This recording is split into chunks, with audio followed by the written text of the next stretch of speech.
আসসালামু আলাইকুম, কেমন আছেন সবাই? আজকে আপনাদের মাঝে চলে আসলাম নতুন একটি রেসিপি নিয়ে, সেটা হচ্ছে কাঁঠাল পাতা পিঠে। তো আপনারা অনেকেই এটাকে শিরিষ পিঠা নামেও চিনেন। এটা আসলে চাল বেটে তৈরি করতে হয়। তো আমরা চাল বেটে নিয়েছি, দেখালাম আপনাদের। এটার ঘনত্বটা কেমন হবে সেটাও আপনাদের দেখিয়ে নিচ্ছি। একটু লবণ দিয়ে নেবেন স্বাদ মতো। তারপরে হচ্ছে আমরা কাঁঠাল পাতা ছিঁড়ে এনেছি কতগুলো। তো সেগুলোতে হালকা করে একটা ন্যাকড়ার সাহায্যে অল্প অল্প করে তেল লাগিয়ে এনেছি, তাহলে পিঠাটা উঠতে খুব সুন্দর হয়, সহজ হয়। তো প্লিজ আমাদের এই চ্যানেলটাতে সাবস্ক্রাইব করবেন, আমাদের চ্যানেলের সাথে থাকবেন, আমাদের নিত্য নতুন ভিডিওগুলো ফলো করবেন, দেখবেন। তো যাই হোক, আমরা সবগুলো পাতাতেই তেল লাগিয়ে নিলাম। তো আমি দুই রকমের পিঠে তৈরি করব, একটি সাদা আর একটি একটু গোলাপি। তো আমি এখানে খাওয়ার রং মিশিয়ে নিলাম, এখানে একটু রং মিশিয়ে নিলাম। আমি পলিথিনে ভরে নিচ্ছি। অনেকে সিরিজ দিয়েও তৈরি করতে পারে। তো নতুন সিরিজ, আমার বাসায় সিরিজ নেই, তাই আমি পলিথিনে নিয়ে নিচ্ছি। পলিথিনটা একটু শক্ত নেওয়ার চেষ্টা করবেন। তো একটু সামান্য পরিমাণ কেটে নিয়েছি, দেখতে পাচ্ছেন। এখন একটা একটা করে আমরা পিঠা তৈরি করব। এখানে আপনি পাতাটা যেহেতু ছোট, আপনি ছোট ছোট ধরনের ডিজাইন তৈরি করতে হবে। খুব বড় করে কোনো ফুলের ডিজাইন তৈরি করতে পারবেন না, যে যেরকম পারেন ডিজাইন তৈরি করে নেবেন।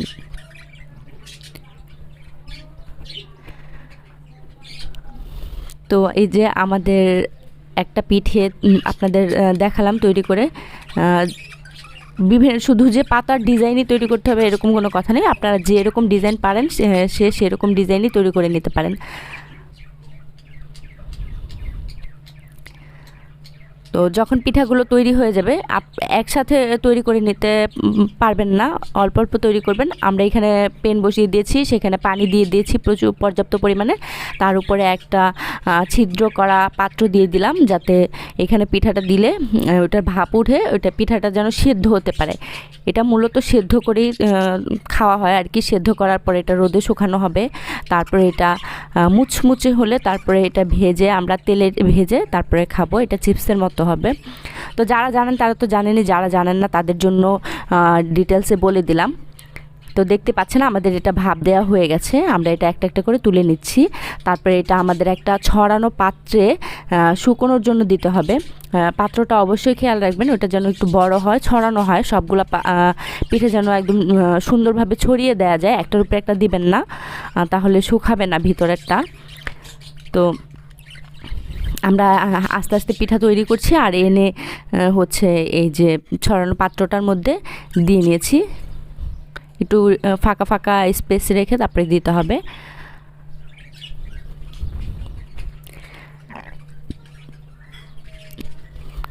আমরা অল্প পরিমাণে বানিয়েছি, এটা আপনাদের দেখানোর জন্য। এটা হচ্ছে শুকানোর জন্য দেওয়া হয়েছে। তো শুকানোর পরে যে কেমন হয়েছে সেটা আপনাদের দেখিয়ে দিলাম। এই যে শুকানোর পরে যে এটা এরকম হয়েছে, অবশ্যই ভালো মতো শুকালে তারপরে ভাজতে হবে, নইলে কিন্তু পিঠা ফুলবে না। তো আমি একটা পেন বসিয়ে দিয়েছি, আবার সেখানে কিছু তেল দিয়ে তারপরে হচ্ছে আমরা পিঠাটা ভাজবো ডুবো তেলে।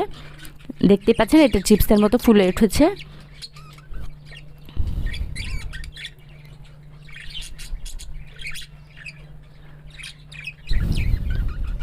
আপনাদের সুবিধার জন্য আমরা ভেজে দেখালাম। তো এটা আপনারা যদি একটু মিষ্টি মিষ্টি খেতে চান তাহলে উপরে একটু চিনি ছিটিয়ে নেবেন, তাহলে খেতে ভালো লাগবে।